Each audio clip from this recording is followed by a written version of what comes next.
గలతీయులకు రాసిన పత్రిక 5వ అధ్యాయం 22వ వచనం అందరం కలిసి చదువుదాం. 5:22. అయితే ఆత్మఫలం ఏమనగా ప్రేమ, సంతోషము, సమాధానము, దీర్ఘశాంతము, దయాళుత్వము, మంచితనము, విశ్వాసము, సాత్వికము, ఆశా నిగ్రహము. ఇట్టి వాటికి విరోధమైన నియమమేదియూ లేదు. క్రీస్తు యేసు సంబంధులు శరీరమును దాని ఇచ్చలతోనూ దురాశలతోనూ సిలువ వేసి ఉన్నారు. ప్రేమగల తండ్రి, మీకు వందనాలు చెల్లిస్తున్నాము. మరోసారి పరిశుద్ధాత్మ దేవుని గూర్చిన అవగాహన నిమిత్తం పరిశుద్ధాత్ముడు ఎవరు అనేది మాకు అర్థమైంది. మా ముందుకు లేఖన భాగాలు వచ్చాయి. పరిశుద్ధాత్ముడు విశ్వాసి, ఆ ఇరువురి మధ్య ఉన్న బంధం, అందులో జరిగే ప్రక్రియలు, పని, అది కూడా మేము ధ్యానం చేయడానికి మీరు మాకు సహాయం చేసినందుకు మీకు వందనాలు. ప్రభువా, ఈ సమయం ఆత్మఫలం కొరకు మేము ఆలోచించబోతూ ఉండగా ఈ సమయం మాకు దీవెనకరంగా చెయ్యము, మాతో మాట్లాడము. యేసు నామములో అడిగి ప్రార్థిస్తున్నాము తండ్రి, amen. The God of Bible is God of balance. Bible దేవుడు సమతుల్యత గల దేవుడు. ఎంత బ్యాలెన్స్ దేవునిలో ఉంటుంది అని అంటే అన్నీ చాలా బ్యాలెన్స్గానే పెడతాడు ఆయన. ప్రార్థన ఒకవైపు, వాక్య ధ్యానం మరోవైపు, అది బ్యాలెన్స్ కదా. దేవుని సన్నిధిలో గడపడం, దేవుని సువార్త చేయటం, ఇది బ్యాలెన్స్. ఒకటి ఉండి ఒకటి లేకపోతే బ్యాలెన్స్ తప్పిపోయినట్టే లెక్క. అలాగనే దేవుని సార్వభౌమాధికారం, మానవుని విధేయత, దేవుడు ఏమి కోరుతున్నాడో అది అర్థం చేసుకోవడం బ్యాలెన్స్. అలాగనే ప్రియమైన స్నేహితులారా, ఫలము, వరము, ఈ రెండు మళ్ళీ బ్యాలెన్స్. ఈ బ్యాలెన్స్ తప్పిపోయి ఏమైపోయామో చెప్తాను వినండి. ఫలముకే ప్రాధాన్యత ఇచ్చి వరమును వదిలేసిన వాళ్ళను, ఫలముకే ప్రాధాన్యత ఇచ్చి వరమును వదిలేసిన వాళ్ళను నాన్ క్యారిస్మాటిక్స్ అన్నారు. వారు వరములతో పనిచేయరు, ఫలముతోనే పనిచేస్తారు అని.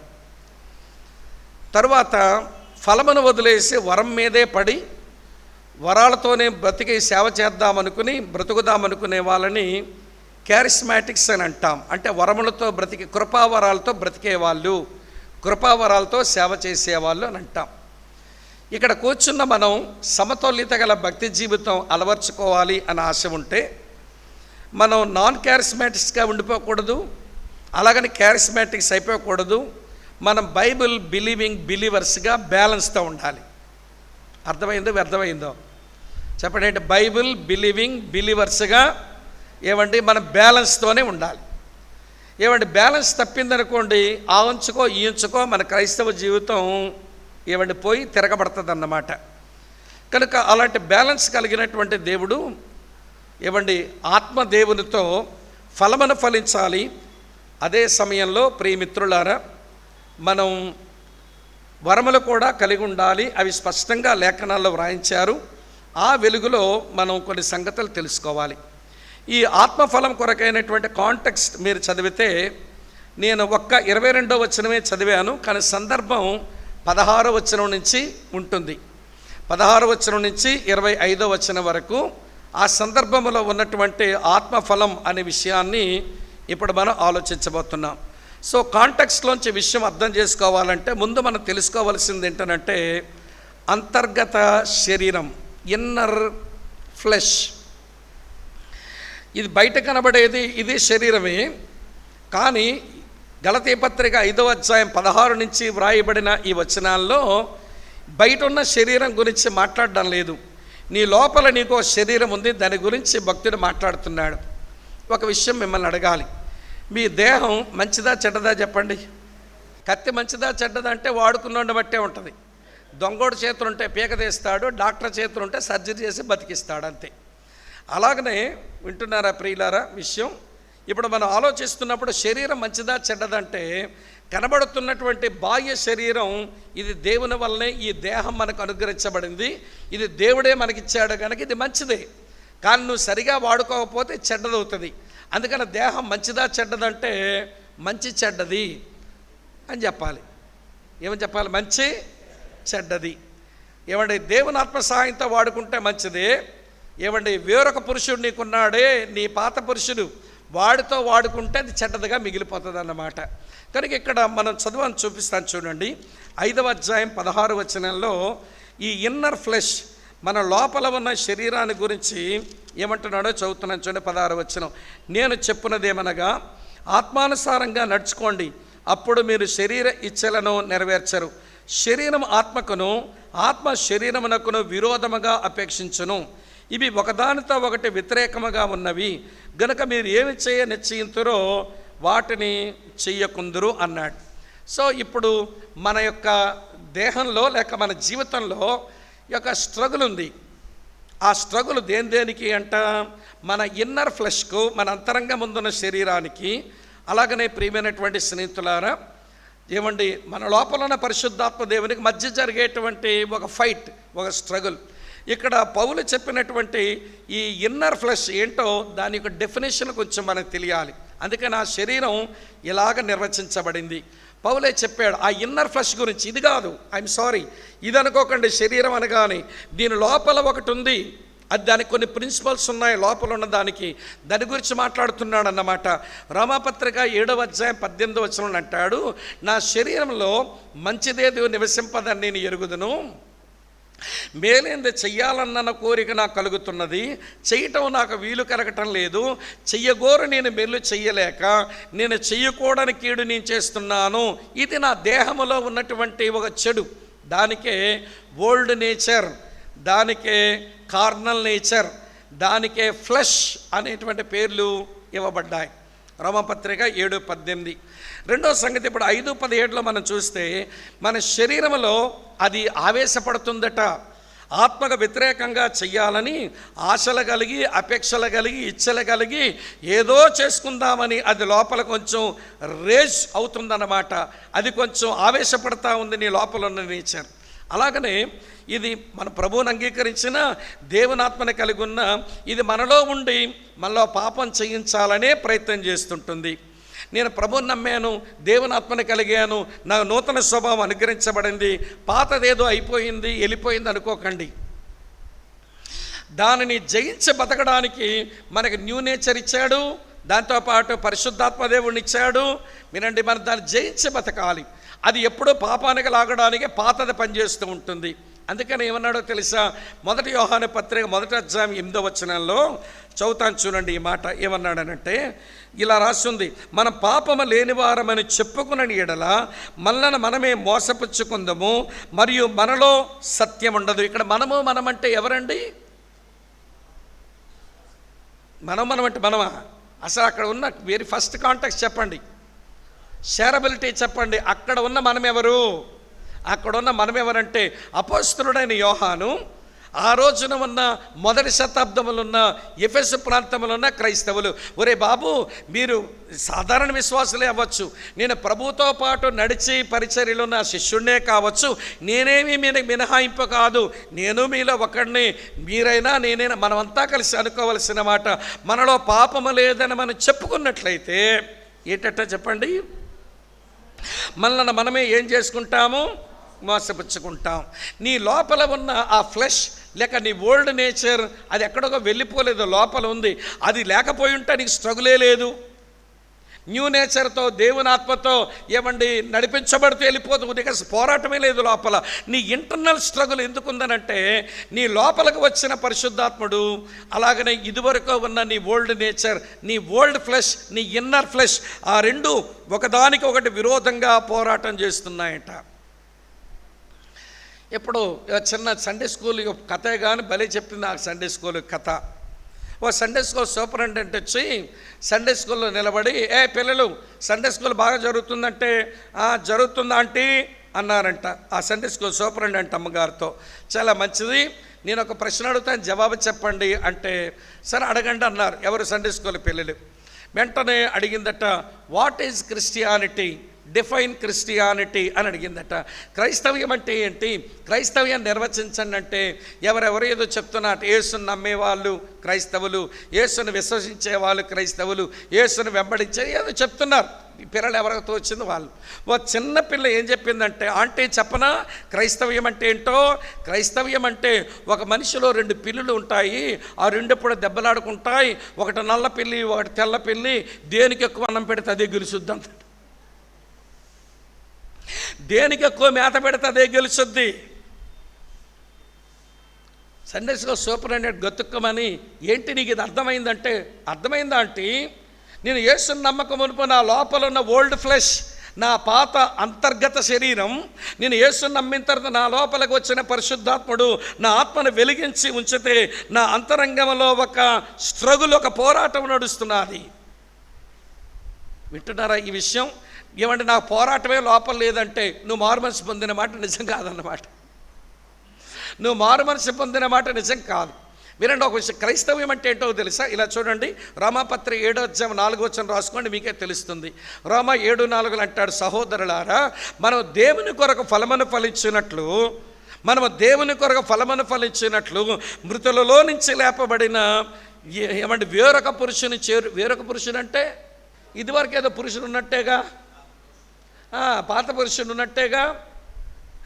వేరొక పురుషుడు అంటే పాత పురుషుడు ఒకడు ఉన్నాడు. వినండి, మన దేవుని కొరకు ఫలమును ఫలించినట్లు మృతులలో నుంచి లేపబడిన యేసుక్రీస్తుని ఈయన దగ్గర చేరుదాము, మన ప్రాచీన పురుషుని వదిలిపెట్టుకొని. అయితే ఈ రెండింటి మధ్య జరిగే దెబ్బలాటలోనే క్రైస్తవ జీవిత ఆనందం అంతా ఉంది. పోరాటం లేని ఆ క్రైస్తవుడు ఏమంటే అతను ఆనందించే క్రైస్తవుడు అవ్వలేడు. నీ ఇన్నర్ స్ట్రగుల్ అది జరుగుతూ ఉండాలి. ఏమంటే ఆత్మేమో దేవుని సంతోషపెట్టడానికి నేను తొందర చేస్తుంటే, నీ లోపల ఉన్న ఇన్నర్ ఫ్లెష్ అదేమో శరీర క్రియలు కథ లాగేస్తూ ఉంటే, ఆ టైంలోనే నీ లోపల ఉన్న అంతరంగ శరీరానికి నీ లోపల ఉన్న పరిశుద్ధాత్మనికి మధ్య ఉన్న ఆ పోరాటం అర్థం చేసుకుని గెలుస్తున్నప్పుడంతా నీకు ఆనందంగానే ఉంటుంది. ఓడుతున్నప్పుడు అయ్యా ప్రభువా క్షమించని దేహి అంటూ ఆయన దగ్గరకు రావాల్సి వస్తుంది. సో ఇన్నర్ ఫ్లెష్కు డెఫినేషన్ కొరకు ఈ 3 మాటలు చెప్పాను.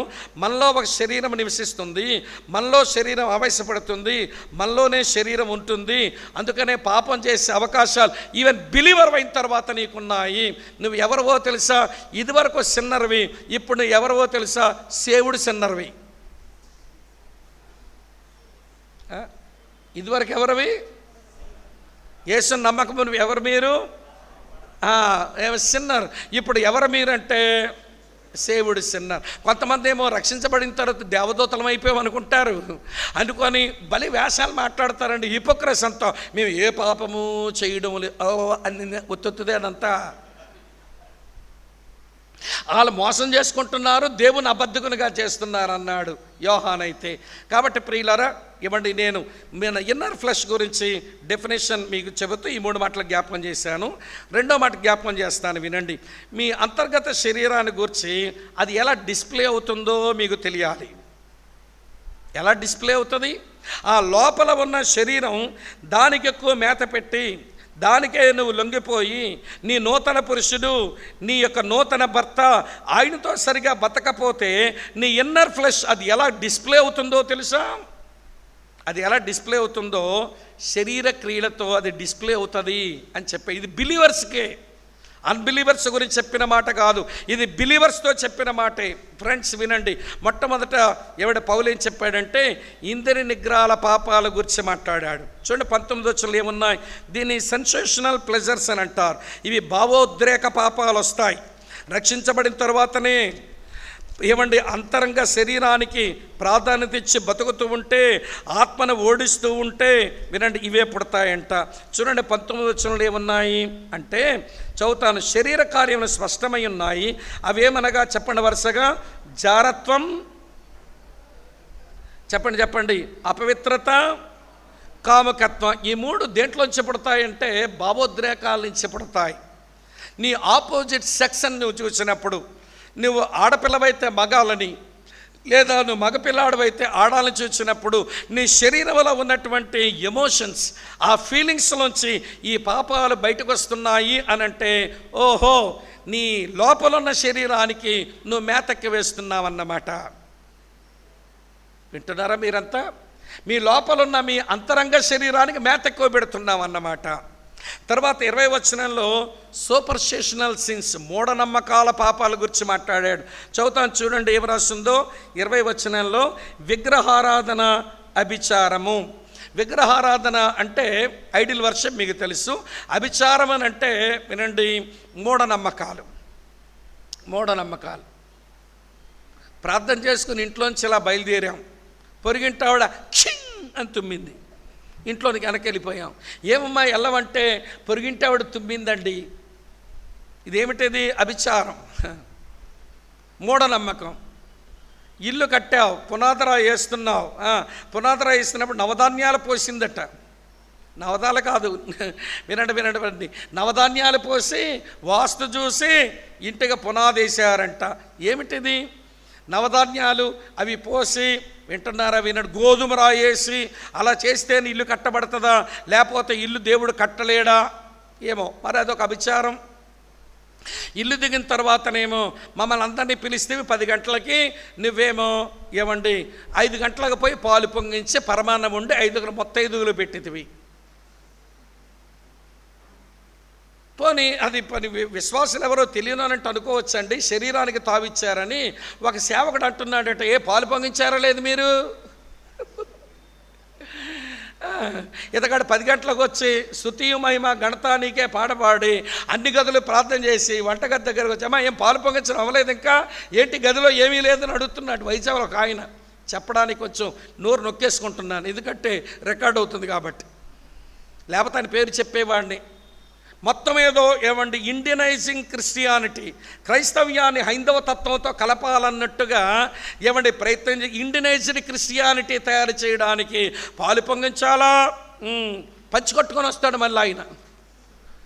హౌస్ డెడికేషన్కి ఫ్యాంట్ వేసుకున్న పాస్టర్ గారు వినండి ప్రియులారా, కంచిపట్టు ఏమండి కిందనేమో వేసుకొని లుంగీలా కట్టుకొని పైనేమో మళ్ళీ పట్టుబట్ట వేసుకొని ఇంటికి వచ్చి, అమ్మా ఏ తోరణాలేవి, మామిడి ఆకులేమి, ఆకులతో చంపేయాలండి, ఆకుల మీదేసి కాలు చంపేయాలి పాస్టర్ని. ఏం పాత్రవయ్యా నీవు? అది మూఢనమ్మకం. అది కట్టకుండా అలా ఆగితే ఆగినందుకు వందనాలు చెప్పాలి, వాళ్ళు అభినందించడం పోయి ఏమంటే ఆకులు కట్టలేదంటే, పాలు పొంగించడం లేదంటే అభిచారం నువ్వే నేర్పిస్తున్నావే. వింటున్నారా లేదా?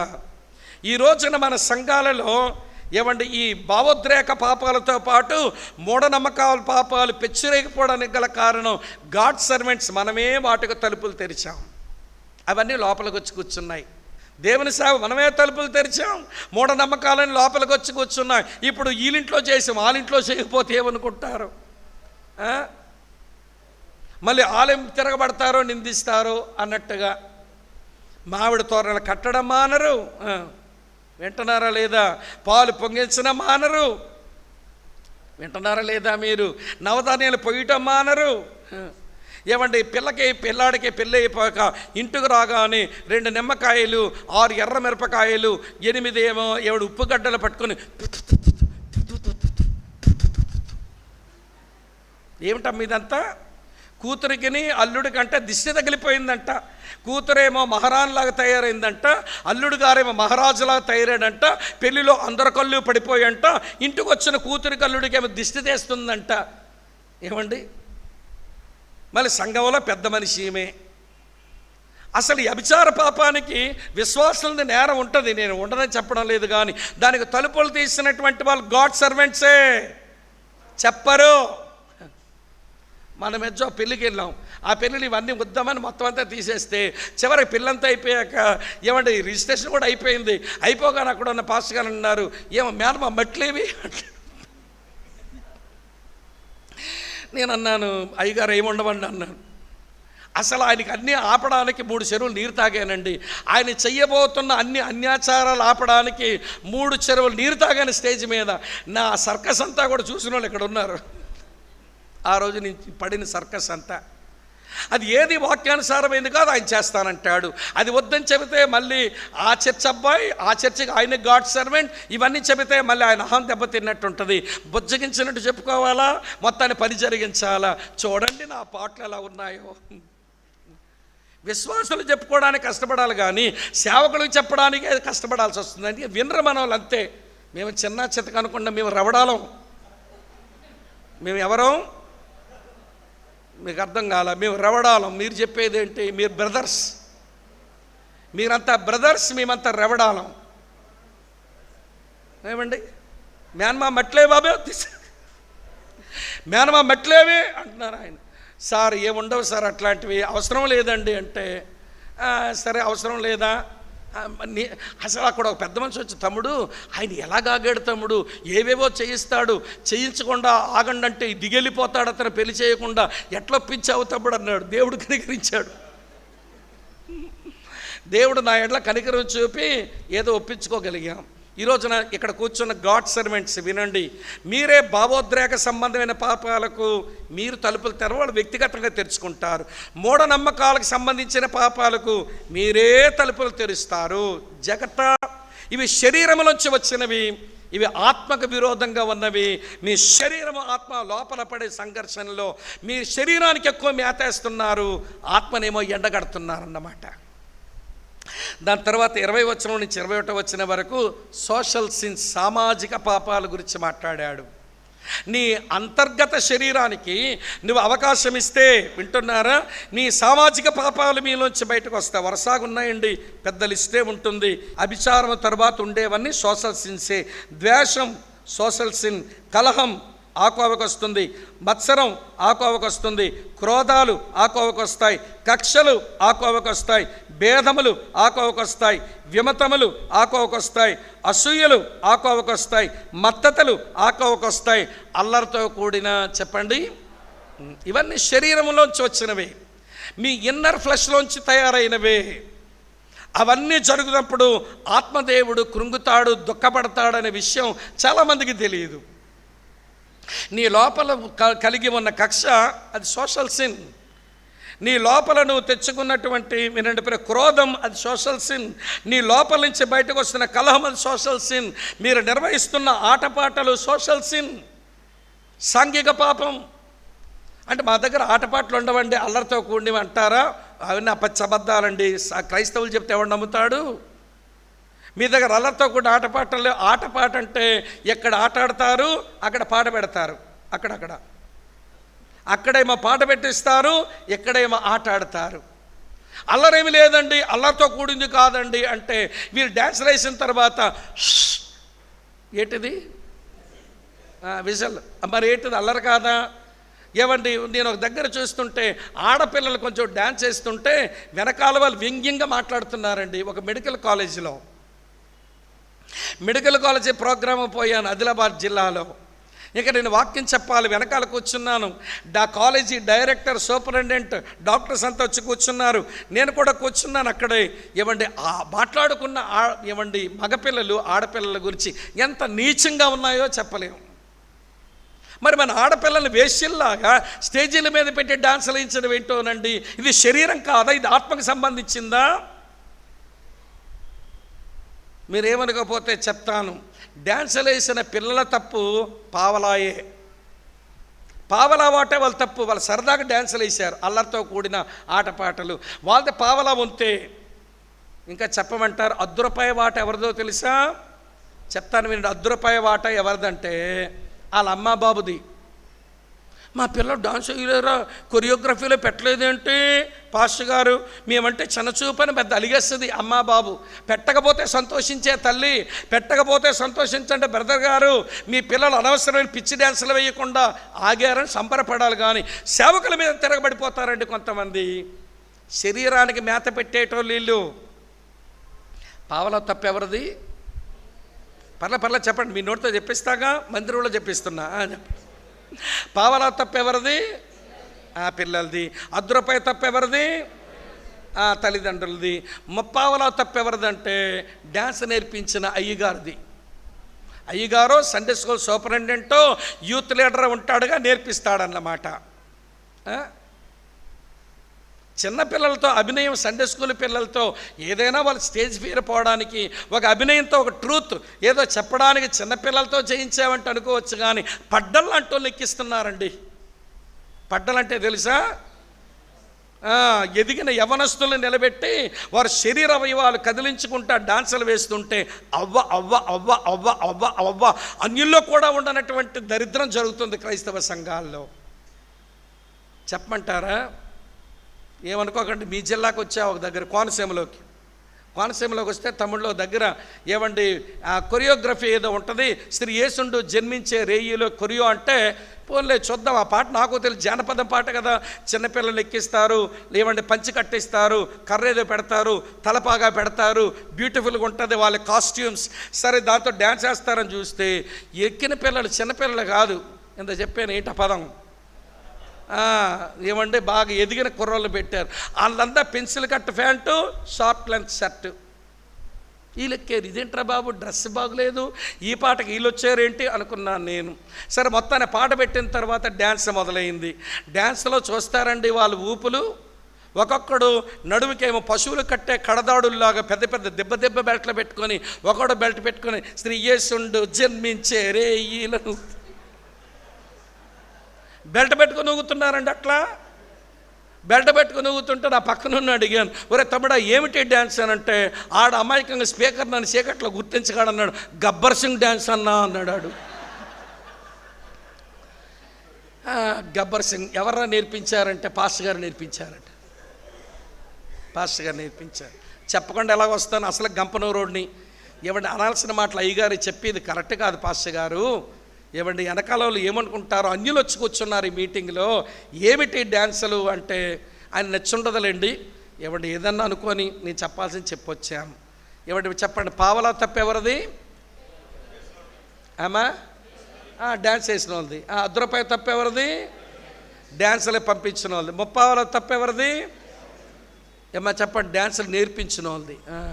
రూపాయి తప్పెవరిదంటే డ్యాన్స్ అయిపోయాక ప్రైజ్ ద లార్డ్, బాగా వేశారు పిల్లలు డ్యాన్సు అని కూర్చొని చప్పట్లు కొడతారే, మీది 100% నేరం మీదే.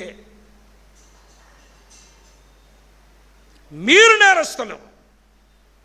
పరిశుద్ధ వేదికలు కాస్త పిచ్చి డ్యాన్సులకు శరీరం ఏమండి పనిచేయడానికి వాడారంటే మీరు నేరస్తులు. వినండి ప్రియులారా, అందుకే 100% తప్పు ప్రేక్షకులదే, సేవకులదే. కనుక వినండి, ఈ మాట చెప్తాను. శరీరం ప్రదర్శించబడ్డానికి ప్రయత్నం చేస్తుంది. ఇంద్రియ ఏమండి పాపాలు, సెన్సేషనల్ ప్లెజర్స్ బయట పెట్టడానికి, అలాగని సూపర్చేషనల్ సిన్స్ బయట పెట్టడానికి, సోషల్ సిన్ బయట పెట్టడానికి తపన పడుతూనే ఉంటుంది. అయితే దాన్ని ఏం చేద్దాం మరి? 3వ సంగతి చెప్తాను వినండి. 3వ సంగతి ఏంటో తెలుసా? శరీరాన్ని ఓడించాలి. శరీరాన్ని ఓడించాలి. ఎట్లా ఓడించాలండి? పౌలు చెప్పాడు, నేను క్రీస్తుతో పాటు సిలువ వేయబడ్డాను, ఇక జీవించేవాడని నేను కాను, క్రీస్తే నా యందు జీవిస్తున్నాడు. 2000 సంవత్సరాల కిందట సిలువలో బలైపోయిన యేసు క్రీస్తులో నీ శరీరం, నీ ఇన్నర్ ఫ్లెష్, అది ఆయనతో పాటు సిలువ వేయబడిందని ఎరుగు, ఎంచుకో, లోబడు. No, reckon and surrender. నువ్వు ఎరుగు, నా శరీరం, నా అంతర్గత శరీరం యేసులో అది సిలువేయబడిందని ఎరిగిన దాన్ని అలా సిలువేయబడ్డానని ఎంచుకున్న తర్వాత నీతికి సాధనంగా నీ బాహ్య శరీరాన్ని లోపర్చుకో. హోలీనెస్ బయటకు వస్తుంది. రోమాపత్రిక 6:23లో పరిశుద్ధతే ఫలముగా వస్తుంది అన్నాడు. ఇక అపరిశుద్ధత రాదు అక్కడి నుంచి. సమస్య ఏంటనంటే మన శరీరాన్ని వాడగొట్టడం, మేము సిలువేయబడ్డానని ఎంచుకోవడం మనకు రావటం లేదు. రెండోది ఏంటంటే ఆత్మలో నడవండి. ఆత్మలో నడవడం అంటే ఆత్మతో కలిసి అడుగులు వేయండి. ఇందులో దేవుని వాక్యం, ప్రార్థన, ఆరాధన మరియు దేవుని ప్రజలతో సావాసం ఉంటుంది. దేవుని వాక్యం వింటూ, వాక్యంతో ప్రార్థన చేసుకుంటూ, ప్రభువుని బాగా ఆరాధిస్తూ, దేవుని ప్రజలతో సావాసం చేస్తూ శరీరాన్ని నలగొట్టుకుంటే, లోపల ఉన్నదాన్ని, పైన ఉన్నదాన్ని కాదు, ఆ శరీరాన్ని నలగొట్టుకుంటే వినండి, నీవు శరీరాన్ని ఎండగడుతున్నావు, లోపలున్న ఆత్మకు బాగా మేతపడుతున్నావు. హోలీనెస్ ఫ్రూట్గా బయటకు వస్తుంది, పరిశుద్ధత బయటకు వస్తుంది. నాతో ఉన్నారా?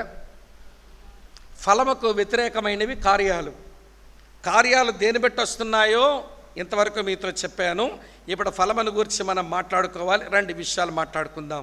దాని తర్వాత మాట్లాడవలసిన విషయం, లేఖనానుసారమైన చిత్రం ఒకటి వేస్తున్నాడు, స్క్రిప్చురల్ ఇమేజ్. ఏమంటే స్క్రిప్చరల్ పిక్చర్ ఒకటి వేస్తున్నాడు ఇక్కడ. ఏమిటా పిక్చర్ అంటే, ఇది పాత నిబంధనలో ప్రముఖమైన చిత్రం.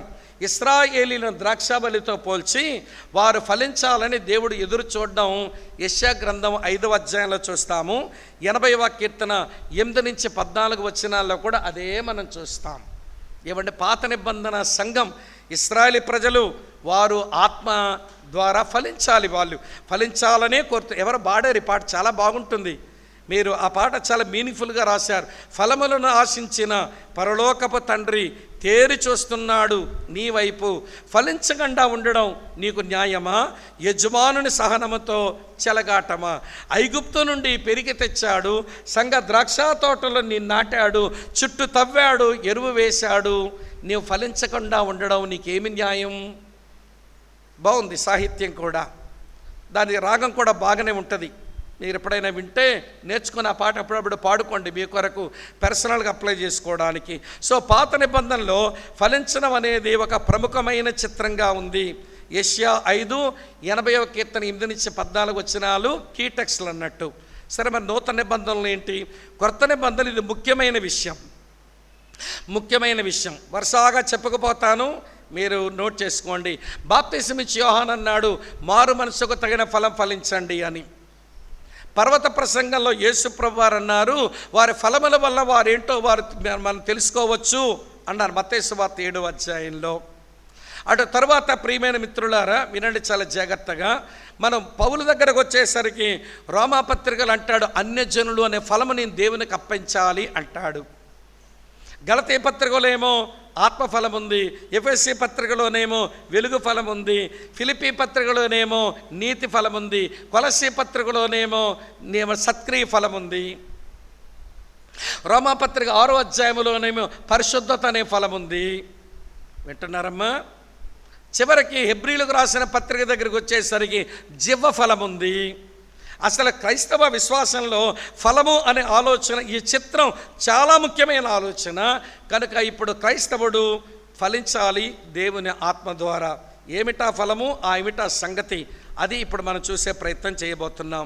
ఏమంటే ఆత్మఫలం ఏమిటి? ఆత్మఫలం శరీర కార్యాలు విభజించినట్లే ఆత్మఫలం కూడా విభజించబడింది. మొట్టమొదటి విషయం చెప్తాను వినండి. క్రైస్తవ జీవితం యొక్క దైవిక కోణం ఏమంటే డివైన్ వార్డ్ ఫ్రూట్ అని అంటారు. క్రైస్తవ జీవితంలో డివైన్ వార్డ్ ఫ్రూట్, దేవునికి విశ్వాసికి సంబంధించిన జీవిత అనుభవంలోంచి పుట్టవలసిన ఫలం అదేమిటంటే ప్రేమ, ఆనందము, సమాధానం. తెలుగులో సంతోషం అని ఉంటుంది. ప్రేమ, సంతోషము, సమాధానం. నీలోంచి పుట్టవలసిన ఫలం ప్రేమ. ఆ ప్రేమతో దేవుణ్ణి ప్రేమించి ఆరాధించాలి. దేవుణ్ణి ప్రేమించి వినండి ప్రియుల, ఆయన ఆరాధించాలి. మన చుట్టూ ఉన్న పరిశుద్ధులను ప్రేమించి వాళ్ళకి క్షేమాభివృద్ధి కలిగించాలి. లోకములను పాపులను ప్రేమించి సువార్త చెప్పాలి. అప్పుడు ప్రేమనే పండు పండిందన్నమాట. ఆ ఫలములో ఒక భాగం, ఆత్మఫలమంతా ఒక భాగంగా చెప్పినాడు ఆయన. రెండవది ఏంటో ఆనందం. మీకు ఆ విషయం చెప్పనా? ఆనందం క్రైస్తవులదండి, సరదాలు లోకానివ్వండి. సరదా పడ్డానికి సంఘటనలు కావాలి, ఆనందించడానికి ఏమక్కర్ల, ఆరాధ్యదైవం ఉంటే చాలు. అందుకే పౌలు అన్నాడు ఫిలిప్పీ 4:4లో ఏమన్నాడు ఆయన? ఆనందించండి, ఎల్లప్పుడూ ప్రభువునందు ఆనందించండి. ఆనందించడానికి ఆరాధ్య దైవం చాలు, సరదా పడ్డానికి సంఘటనలు కావాలి. ఒక విగ్రహం తెస్తున్నారంటే సరదా చేస్తారు, ఒక విగ్రహాన్ని నిమజ్జనం చేస్తున్నారంటే సరదా చేస్తారు, ఒక ఫెస్టివల్ చేసుకున్నారంటే సరదా చేస్తారు. సరదాలు రోజు ఉండవు, కానీ ఆనందం రోజు ఉండేది. రోజు ఉండే ఆనందానికి మనల్ని పిలిచాడు. ఎప్పుడో సరదాలు పడే వాళ్ళని వదిలేశాడు. అది మనకు అర్థం కాక ఆనందాన్ని వదిలే సరదాలకు మరిగితే ఎట్లా అండి మనం? ఎక్కడ ఉన్నారా మీరంతా? ఇది డివైన్ వార్డ్ ఫ్రూట్, దేవునితో విశ్వాసి కలిగిన సంబంధం నుంచి రావాల్సిన ఫ్రూట్ ఇది. రెండో సంగతి జ్ఞాపకం చేస్తాను రండి. రెండవ సంగతి ఏమిటి అంటే క్రైస్తవ జీవితం యొక్క సామాజిక కోణం. అంటే ఇది ఏమంటే పీపుల్ వార్డ్ ఫ్రూట్, ఇతరులతో మనం బ్రతుకుతున్నప్పుడు కనబడవలసినటువంటి ఫలం అన్నమాట. ఏమిటవి? 3 ఉంటాయి, మళ్ళీ అక్కడ కూడా చూడండి. ఒకటి, తర్వాత దీర్ఘశాంతం, ఇతరుల ఎడల మనం చూపించాల్సింది. దయాళుత్వం, ఇతరుల ఎడల మనం చూపించాల్సింది. మంచితనం, ఇతరుల ఎడల మనం చూపించాల్సింది. ఆత్మ ద్వారా ఫలం ఫలిస్తే ఇతరులతో మనం బ్రతుకుతున్నప్పుడు వారు మన కీడు చేసినా ఇబ్బంది పెట్టినా దీర్ఘశాంతం వహిస్తాం. వినండి, పాపంలో పట్టబడిన స్త్రీ ఎదురుగా వచ్చినా అందరూ రాలేసి కొడదామనుకున్నా, అమ్మా ఎవరూ నిన్ను శిక్షించలేదా, నేను నువ్వు శిక్షించను, సమాధానం గల దానవే పొమ్ము అని చెప్పేదే దయాళుత్వం. తర్వాత మంచితనం, డూయింగ్ గుడ్. అపోస్తలుల కార్యం 10:38 రాసి ఉంటుంది. యేసు దేవుని ఆత్మచేత శక్తి చేత అభిషేకించబడి మేలు చేయుచూ సంచరించాడట. డూయింగ్ గుడ్ అది పాలసీ. కనుక మేలు చేయడం, ఎక్కడో విషయం చెప్పాలి, మేలు చేసినోడికి మేలు చేస్తే, కీడు చేసిన వాళ్ళకి కీడు చేస్తే అది మానవ నైజం, ఎవరికైనా ఉంటుంది. దానికి యేసు ప్రభుని నమ్మక్కర్లా. మేలు చేసిన వాళ్ళు కీడు చేయడం, కీడు చేసిన వాళ్ళకి 10 కీడు చేయడం అది దెయ్యపు నైజం కొంతమందిలో ఉంటుంది. కానీ మేలు చేసిన వాడికి మేలు చేయటమే కాకుండా కీడు చేసిన వాళ్ళకు కూడా మేలు చేయడం అది ఆత్మ వలన వచ్చేటువంటి ఒక ఫలం. అది క్రైస్తవుల జీవితంలో పండవలసినటువంటి అనుభవం. ఇది మానవులతో మనకున్న సంబంధంలో కనబడవలసిన ఫ్రూట్. చివరి ఫ్రూట్ చెప్పి ముగించేస్తాను. ఇవన్నీ ఒకే ఫ్రూట్లో ఉండాల్సిన పార్ట్స్ అన్నట్టు. ఒకటి డివైన్ వార్డ్, దేవుని కోణం. రెండవదేమో సోషల్ కోడ్, సామాజిక కోణం. మూడవది స్వీయ కోణం, అంటే నీలో నీవు కలిగి ఉండవలసిన ఫలభాగాలు ఉన్నాయి. చదువుతున్నాను చూడండి, ఇది కూడా పరిశుద్ధాత్ముడి వల్లనే వచ్చుద్ది. చదువుతున్నాను 22లో ఇలా రాస్తుంది, విశ్వాసము, సాత్వికము, చెప్పండి, ఆశా నిగ్రహం. నీలో నీవు కలిగి ఉండాల్సినవి ఈ మూడు నీ భక్తి కొరకు, నీ ఆధ్యాత్మిక జీవితం కొరకు నీవు కలిగి ఉండవలసినటువంటి చక్కని అనుభవాలు. వినండి ప్రియులారా, ఈ 9 లక్షణాలతో, ఈ 9 ఫలభాగాలతో క్రైస్తవులుగా బ్రతుకుతుంటే లోకం మాకలా బతకాలని ఉన్నా బతకలేవండి, ఎలా జీవించగలుగుతున్నారని నువ్వు సువార్త చెప్పడానికి నువ్వు ఏం తొందరపడక్కర్లా. వాళ్ళు గిచ్చి నిన్ను అడుగుతారు, ఇంత ప్రేమ ఎట్లా ప్రేమించగలుగుతున్నారండి, ఇంత ఆనందం ఎట్లుంటున్నారండి, మీరు ఇంత సంతోషంగా ఎట్లుంటారండి, మీరు ఎంత దీర్ఘశాంతం ఎట్ల నుంచి వచ్చిందండి, ఇంత దయ్యమేకి ఎక్కడి నుంచి వచ్చిందండి, ఇంత మంచిదనం ఎక్కడి నుంచి వచ్చిందండి. అబ్బో మీ విశ్వాసము, తర్వాత మీకున్నటువంటి సాత్వికము, మీకున్నటువంటి ఆశా నిగ్రహం మా బోటోలకు రావండి, మీకు కావాలంటే నాలాగా యేసుని నమ్మండి అని వాళ్ళు గిచ్చి అడిగితే మనం చెప్పేదానికి అవకాశం ఉంది. సమస్య అంతా ఏంటనంటే ఆత్మదేవుని సహాయంతో ఆత్మఫలము లేక మోడుబారిన చెట్టులమయ్యాం.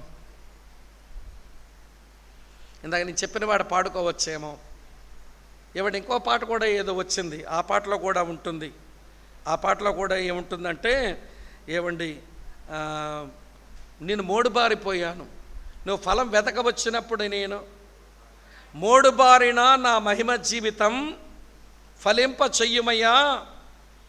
తర్వాత ఏంటట, నా ఆత్మీయ వ్యవసాయ కూడా నేను ఎంతో ఫలించవలసినటువంటి వాడిని మోడుబారిపోయాను, నన్ను నువ్వు ఎంతో ఆధిక్యతలు ఇచ్చావు, నేను ఫలించే అవకాశం ఇచ్చావు, ఆత్మ లోపల పెట్టావు, ఫలించే సమయానికి వచ్చేసరికి నా జీవితం మోడుబారిపోయింది.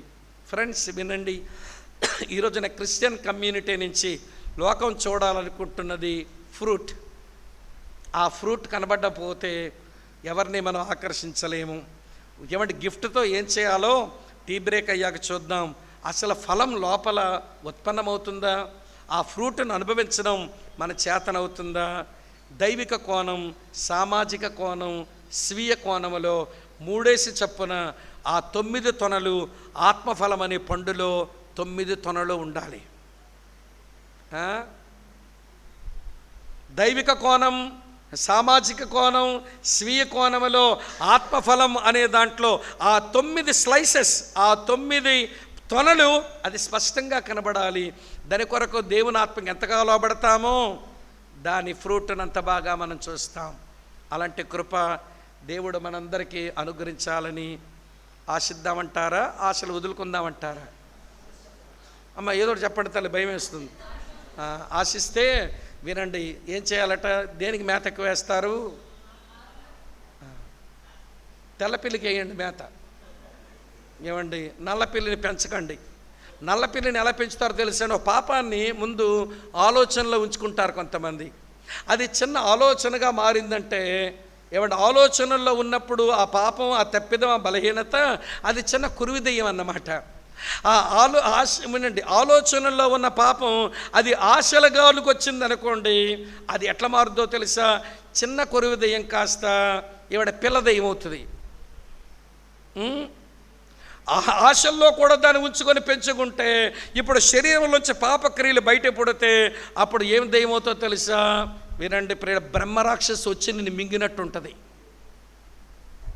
బ్రహ్మరాక్షసు వచ్చి నిన్ను మింగినట్టు ఉంటుంది. కానీ శరీరంలోంచి పాపక్రియలు పుట్టకుండా, ఏమంటే హృదయంలో ఆశలు రాకుండా, మనసులో ఆలోచనలు రాకుండా దేవునాత్మ సహాయంతో శరీరాన్ని నలగొట్టుకుందాం. 1 పేతురు 4:1-2 పేతురు అదే చెప్పాడు. ఎంత మంచి మాట అన్నాడో తెలుసా? చాలా బాగుంటుంది ఆ మాట.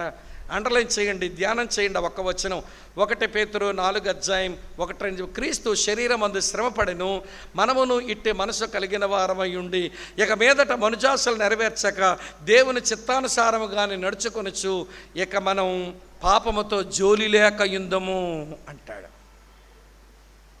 పాపముతో జోలి లేక బ్రతుకుదాం అంటాడు. ఫలములను ఆశిస్తున్న పరలోకపు తండ్రి తేరు చూస్తున్నాడు నీ వైపు. నువ్వు ఫలించకుండా ఉండడం నీకు న్యాయమా? యజమానుని సహనముతో చెలగాటమా? 3 బారిన చెట్టువా లేక ఆత్మఫలం ఫలించే వ్యక్తివా?